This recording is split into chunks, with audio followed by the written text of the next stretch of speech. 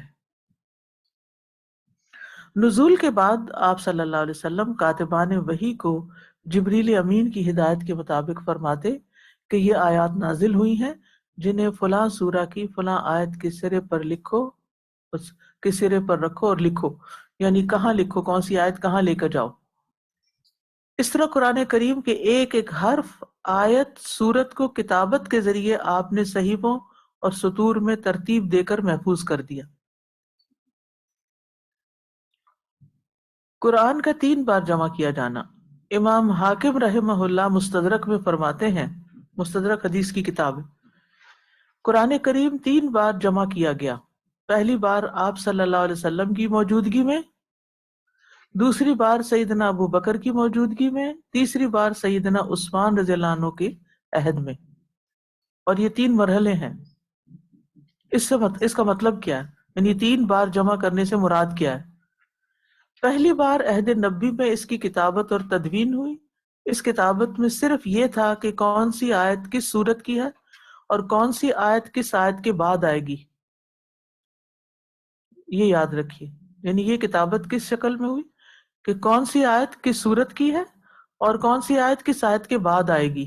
یہ خود نبی صلی اللہ علیہ وسلم نے بتایا.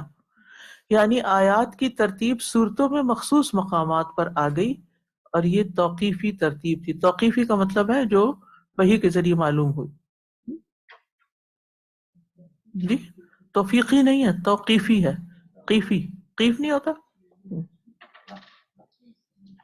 دوسری مرتبہ عہد صدیقی میں اسے ایک ہی مصحف میں لکھا گیا. پہلے مرحلے پر صرف ترتیب ہے، دوسرے مرحلے پر مصحف میں لکھا گیا. یہ جمع صرف کتابت تک ہی محدود رہی. وہ اس طرح کہ ہر صورت کی آیات کو ایک ہی صحیفے میں مرتب کر دیا جاتا، یعنی صورتوں کی شکل میں.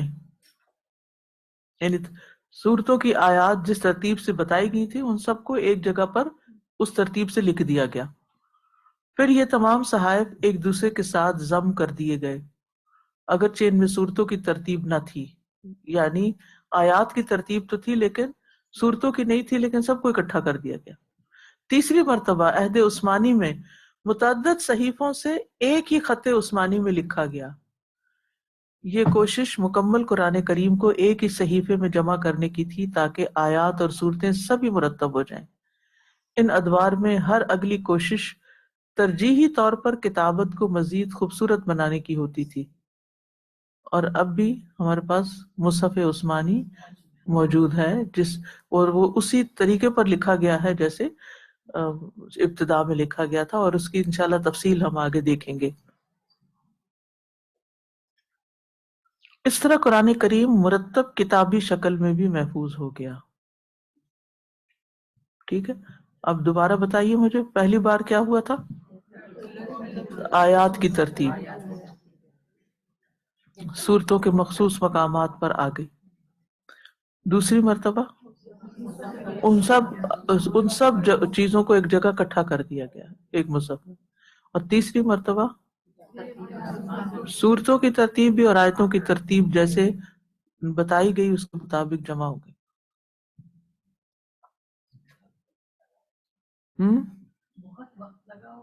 جی بالکل، لیکن ان کے لیے اس سے بڑی سعادت کیا ہوگی کہ قرآن کی خدمت کریں.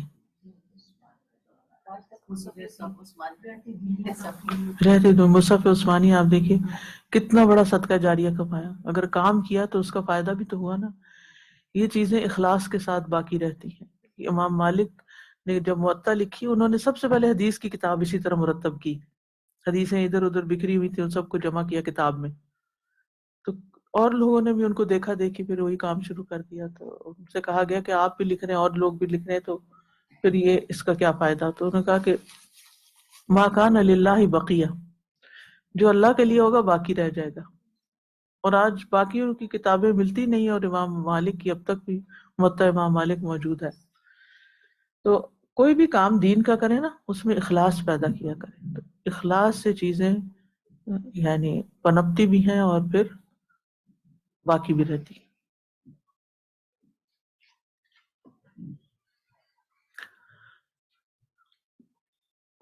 اچھا، زید بن ثابت رضی اللہ تعالیٰ عنہ جو تھے وہ کاتب وحی تھے.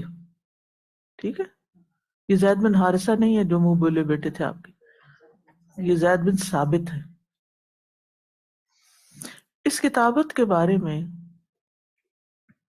سیدنا زید بن ثابت فرماتے ہیں، قرآن کی جو آیات نازل ہوتی آپ مجھے لکھوا دیتے، اس کے بعد میں آپ کو سناتا، اگر اصلاح کی ضرورت ہوتی تو آپ اصلاح فرما دیتے، پھر اس کے بعد اس لکھے ہوئے کو میں لوگوں کے سامنے لاتا، اور جو کچھ بھی لکھا جاتا وہ آپ کے گھر میں رکھ دیا جاتا. اب یہ محفوظ ہو رہا ہے یا نہیں؟ اس دور میں قرآن نہ کاغذوں پہ لکھا جاتا تھا، نہ ہی باقاعدہ مصحف کی صورت میں تھا یہ پہلے دور میں، بلکہ متفرق طور پر پتھر کی تختیوں، چمڑے کے ٹکڑوں، درخت کی چھالوں اور چوڑی ہڈیوں پر لکھا جاتا تھا.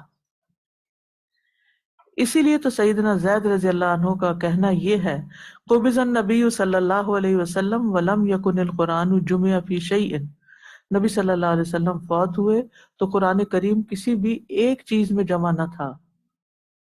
ٹھیک ہے، یعنی کسی ایک چیز میں مراد یہ کہ سارے کا سارا صرف چمڑے پہ نہیں تھا، یا سارا کا سارا صرف ہڈی پہ نہیں تھا، یا سارا کسی پتھر پہ نہیں تھا. جی، کسی بھی چیز میں جمع نہیں تھا، کوئی ایک چیز لفظ ایک ساتھ لکھ لیں اس میں، تاکہ یہ آپ کو شیئن ہے نا، نکرہ ہے، تو نکرہ میں ترجمے میں کیا لگتا ہے؟ ایک یا کوئی. کیونکہ اگر آپ اس کو ویسے پڑھیں گے تو یہ مسلیڈنگ عبارت ہوگی کہ نبی صلی اللہ علیہ وسلم فوت ہوئے تو قرآن کریم کسی بھی چیز میں جمع نہ تھا، تو وہ تو مسلیڈنگ ہو جائے. کسی بھی ایک چیز میں جمع نہیں تھا، یعنی مختلف چیزوں پہ لکھا ہوا تھا، لیکن ویسے ایک مٹیریل نہیں تھا، مختلف چیزوں پر تھا اور ایک جگہ رکھا ہوا تھا آپ کے گھر میں. اور وہ کس طرح کا لکھا ہوتا؟ لکھ کر، سنا کر، اصلاح کروا کے، اور وہ اصل نسخہ محفوظ تھا. کتابت وحی کا کام دیگر صحابہ بھی کرتے تھے. ان کاتبین وحی میں ابو بکر، عمر، عثمان، علی، عبداللہ بن ابی سرح، زبیر بن عوام، خالد بن سعید بن العاص، ابان بن سعید بن العاص، خالد بن ولید، معاویہ، مغیرہ بن شعبہ، عمرو بن العاص، عامر بن فہیرہ، عبداللہ بن رواحہ رضی اللہ عنہم بھی شامل ہیں. عہد رسالت کے نسخے. عہد رسالت میں ایک نسخہ تو وہ تھا جو نبی اکرم صلی اللہ علیہ وسلم کے پاس تھا. اس کے علاوہ صحابہ نے خود اپنے نسخے بھی تیار کر رکھے تھے. جن صحابہ کے پاس اپنے لکھے ہوئے مصاحف تھے ان میں عبداللہ بن مسعود، حضرت علی، حضرت عائشہ، ابی بن کعب، عثمان بن عفان، تمیم الداری، ابو الدرداء، ابو ایوب انصاری، عبداللہ بن عمر، عبادہ بن صامت اور زید بن ثابت رضی اللہ عنہ بھی ہیں. یعنی ان کے پاس اپنا بھی گھر میں بھی تھا، اور ایک جو ماسٹر کاپی تھی وہ نبی صلی اللہ علیہ وسلم کے پاس تھی. آپ صلی اللہ علیہ وسلم نے انہی صحابہ سے فرمایا، عبداللہ بن عمر سے روایت ہے کہ رسول اکرم صلی اللہ علیہ وسلم نے قرآن کریم کو دشمن کی زمین میں لے جانے سے منع فرمایا، کیونکہ اس وقت قرآن مجید ابھی بہت ابتدائی شکل میں تھا نا، کہ دشمن ضائع نہ کر دے اس کو. جی، نیز قرآن کریم کے علاوہ ان اوراق پر کچھ اور لکھنے سے بھی آپ منع کرتے تھے. من کتب انی غیر القرآن فلیمحوہ وحدثوا انی ولا حرج. مجھ سے قرآن کے علاوہ جس کسی نے کچھ لکھا ہے وہ اسے مٹا دے. یعنی قرآن کی جہاں قرآن لکھا ہے وہاں ساتھ ہی حدیث نہ لکھے. آج تو ہم اپنی تفسیروں پہ ساتھ ساتھ جو مرضی لکھ لیتے ہیں کیونکہ قرآن محفوظ ہو چکا ہے.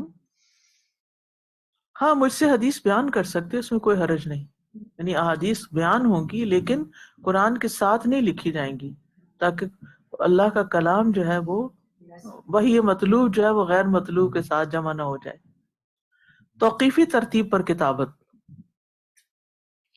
آپ صلی اللہ علیہ وسلم کی زیر نگرانی جو کتابت قرآن ہوئی اس کی آیات کی ترتیب توقیفی تھی.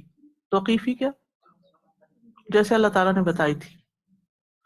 آپ جہری نماز کی قرات میں عموماً اسی ترتیب کو ہی اختیار فرماتے. اسی لیے لوگ ہر وقت سوال پوچھتے ہیں کہ کیا پہلے سورۃ الناس اگر میں نے پہلی رکعت میں پڑھ لی تو اب دوسری میں کیا کروں؟ کبھی بھول کے شروع کر بیٹھتے ہیں نا تو وہ پریشان ہوتے ہیں. الگ الگ سورت اس طرح آگے پیچھے پڑھ سکتے ہیں، لیکن اگر مثلا سورۃ البقرہ کی کچھ آیات آپ نے پہلی رکعت میں پڑھی اور کچھ دوسری میں، تو پہلی میں وہ پڑھیں جو شروع میں آئی ہیں، یعنی جو پہلے آئی ہیں، اور بعد میں وہ پڑھیں جو بعد میں آئی. اگر آپ نے پہلی رکعت میں آمن الرسول شروع کر دی تو اب سورۃ بقرہ سے کچھ نہ پڑھیں، اگلی کسی سورت سے پڑھ لیں. ٹھیک. حتیٰ کہ صورتوں سے قبل بسم اللہ کی تحریر بھی رسول اللہ صلی اللہ علیہ وسلم کے حکم سے کی گئی. اسی لیے سورت توبہ میں آپ نے نہیں لکھوائی تو نہیں لکھی ہوئی. اس کی دلیل یہ حدیث ہے جو امام نسائی اپنی سنن کبریٰ میں روایت فرماتے ہیں. ابن عباس رضی اللہ عنہما کہتے ہیں کہ جب نبی کریم صلی اللہ علیہ وسلم پر آخری آیت نازل ہوئی وَاتَّقُوا يَوْمًا تُرْجَعُونَ فِيهِ إِلَى اللَّهِ، تو جبریل علیہ السلام نے آپ سے فرمایا یا محمد دعها على رأس 80 و100 آیت من سورۃ البقرہ، یا محمد آپ اسے سورۃ البقرہ کی آیت نمبر 280 کے بعد رکھیے. اسی لیے علماء کہتے ہیں کہ قرآنی صورتوں میں آیات کی تقدیم و تاخیر جائز نہیں، یعنی آپ آگے پیچھے مت کریں ان کو. تقدیم کا مطلب ہوتا ہے آگے کرنا، تاخیر کا مطلب ہوتا ہے ڈیلے، پیچھے کرنا. زید رضی اللہ عنہ نے بھی جمع قرآن میں آیات کی وہی ترتیب ملحوظ رکھی جو رسول اللہ صلی اللہ علیہ وسلم نے بتائی تھی، جس پر تمام صحابہ نے خود اتفاق بھی کیا. عبداللہ بن زبیر رضی اللہ عنہ نے امیر المومنین عثمان رضی اللہ عنہ سے عرض کی کہ آیت والذین یتوفون منکم ویذرون ازواجا وصیۃ لازواجہم متاعا الی الحول غیر اخراج کو اس آیت نے منسوخ کیا ہے. والذین یتوفون منکم ویذرون ازواجا یتربصن بانفسہن 4 اشہر و10، اور یہ آیت وصیت والی آیت سے تلاوت میں پہلے ہے، تو آپ اسے بعد میں کیوں لکھ رہے ہیں؟ سیدنا عثمان رضی اللہ عنہ نے فرمایا میرے بھتیجے، میں اس قرآن کی کسی آیت کو اس کی جگہ سے بدل نہیں سکتا، جیسے آپ نے لکھوایا ویسے ہی لکھا جائے گا. اس کی حکمت اللہ ہی کو پتہ ہے. اب سوال یہ پیدا ہوتا ہے کہ زمانہ نبوی میں قرآن کریم ایک مصحف میں کیوں نہیں جمع ہو سکا، یعنی ایک کتاب کیوں نہیں بنی نبی صلی اللہ علیہ وسلم کے زمانے میں؟ یہ آج بھی اعتراض کریں گے لوگ.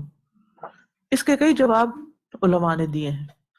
قرآن کریم ایک ہی دفعہ نہیں بلکہ 23 سال کے عرصے میں تھوڑا تھوڑا کر کے نازل ہوا، اس لیے بھی ایک مصحف میں جمع کرنا ممکن نہ تھا. ٹھیک، مسلسل آ رہا تھا، ابھی آخری دن تک آتا رہا. آپ نے اسے اس لیے بھی ایک ہی مصحف میں جمع نہیں فرمایا تھا کیونکہ قرآن میں نسخ واقع ہو رہا تھا. نسخ پڑھ چکے نا پہلے سپارے میں. اگر آپ اسے جمع کر دیتے تو پھر کچھ قرآن کے حصے کی تلاوت منسوخ ہو جاتی تو یہ باہمی اختلاف اور دین میں اختلاط کا سبب بنتا، کنفیوژن کریٹ کرتا.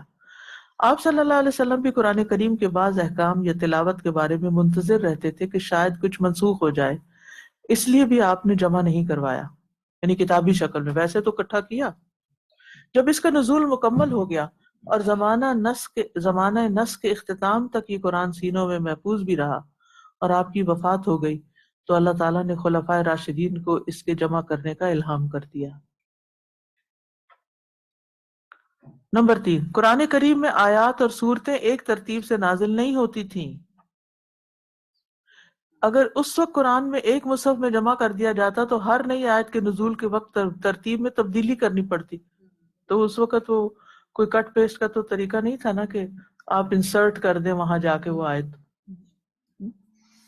اس لیے صحابہ کے مابین جب کسی آیت میں اختلاف ہوتا تو وہ لکھے ہوئے قرآن کی بجائے رسول اللہ صلی اللہ علیہ وسلم کی طرف ہی رجوع کرتے تھے. ٹھیک ہے. وفات رسول اور بعض قراء صحابہ کرام کی شہادت کے بعد یہ ضرورت شدت سے محسوس کی گئی کہ ایک ہی مصحف میں قرآن جمع کر لیا جائے، اور یہ سعادت سیدنا ابوبکر رضی اللہ عنہ کے حصے میں آئی.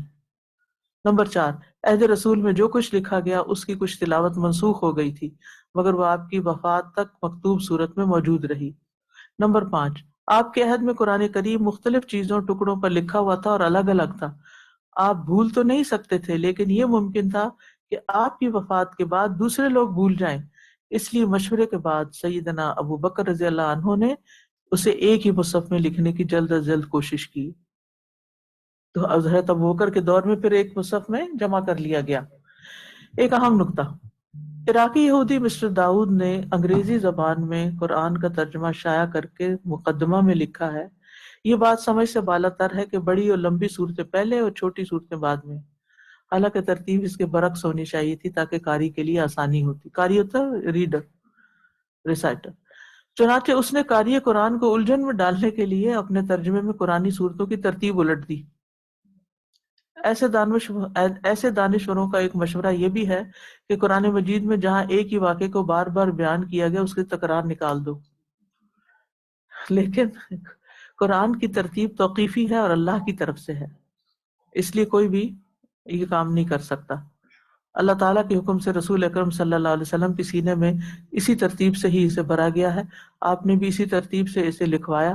یہ تو ایمانی تقاضا ہے، خاص ترتیب کی حکمت ہمیں سمجھ آئے یا نہ آئے تو بھی اسے ایسا ہی مانا جائے، اور اسے آگے پر پیچھے کرنے کی اجازت رسول اللہ صلی اللہ علیہ وسلم کو بھی نہیں تھی، تو ہم نہیں کر سکتے.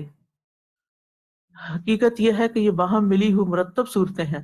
واقعات اور مدعا کا تکرار اپنے مقام پر خاص اہمیت رکھتا ہے، جن کے معنی ایک دوسرے کے ساتھ مربوط ہیں. کیا اس کوشش سے قرآن کی حسن ترتیب اور اس میں بے شمار پوشیدہ حکمتوں کو ختم کیا جا سکتا؟ واللہ متم نورہ ولو کرہ المشرکون. اللہ تعالیٰ پورا کرنے والے اپنے نور کو خواہ مشرک کتنا ہی ناپسند کرے. ٹھیک ہے جی، قاری ہوں کافر ہوں. سورۃ الصف کی آیت نمبر 8 ہے. دیکھیں بھلا،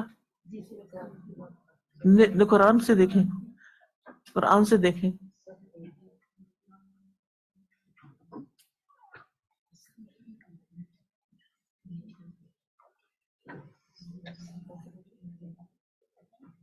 چلے میں خود ہی دیکھ لوں. کافرون ہے.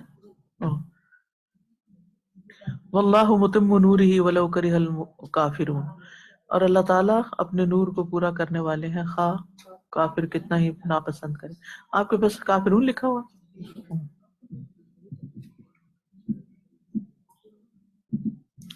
جزاکم اللہ خیرا. سبحانک اللہم و بحمدک اشہد ان لا الہ الا انت استغفرک و اتوب الیک. السلام علیکم ورحمۃ اللہ وبرکاتہ.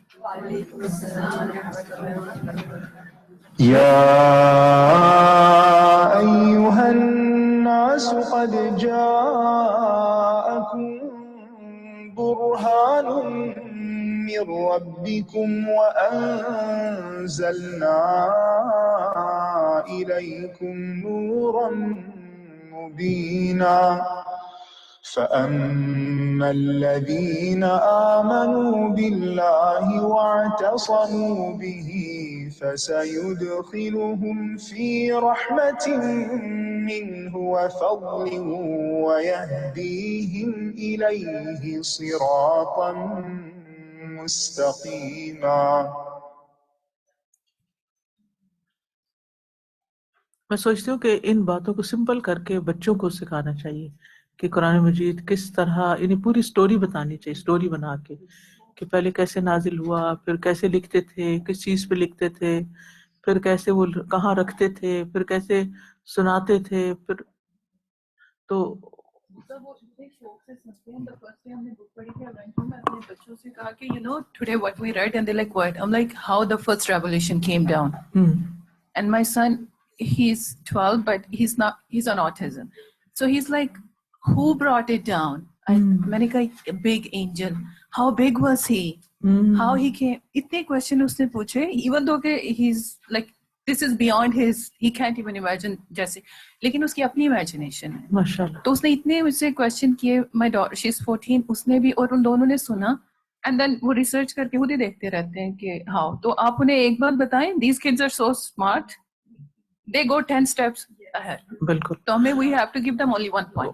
ان کو راستہ دکھا دینا چاہیے, چل پڑیں گے خود. اور اس ملک میں رہتے ہوئے ان کے ایمان کی مضبوطی کے لیے بے حد ضروری ہے کہ قرآن کی ہسٹری ان کو پتا ہو, ورنہ شیک ہی کر دیں گے کہ یہ تو کتاب میں کی شکل میں تھا ہی نہیں, اور پھر یہ بعد میں لکھا گیا تو کیا پتا کسی نے کوئی ڈال دیا ہو وغیرہ وغیرہ. مجھے قرآن کی محفل کے بارے میں ایک سوال ہے میرے دماغ میں. کیا ہم ان محفلوں کو بھی قرآن کی محفل کہیں گے جیسے ہمارے گھروں میں ہوتا ہے کہ جی خواتین کو بلا کے قرآن خوانی ہو رہی ہوتی ہے, یا ہم مسجدوں سے بچے ہمارے بیک ہوم میں لوگ بلواتے ہیں اور ان سے قرآن پڑھاتے ہیں؟ یہ تھوڑی سی کنفیوژن ہے کہ یہ اس تو کے بارے خود میں ساختہ کیا. طریقہ اختیار کر لیا لوگوں نے یہ, لیکن یہ کہ ہے تو قرآن ہی پڑھا جا رہا ہے, تو قرآن کی مجلس ہی ہے, لیکن یہ کہ بدعت کے طریقے پر ہے. اور اصل تو قرآن سمجھنے کی ضرورت ہے. اس طرح سے نہیں کرنا اس چاہیے. طرح نہیں کرنا چاہیے, خود پڑھنا چاہیے.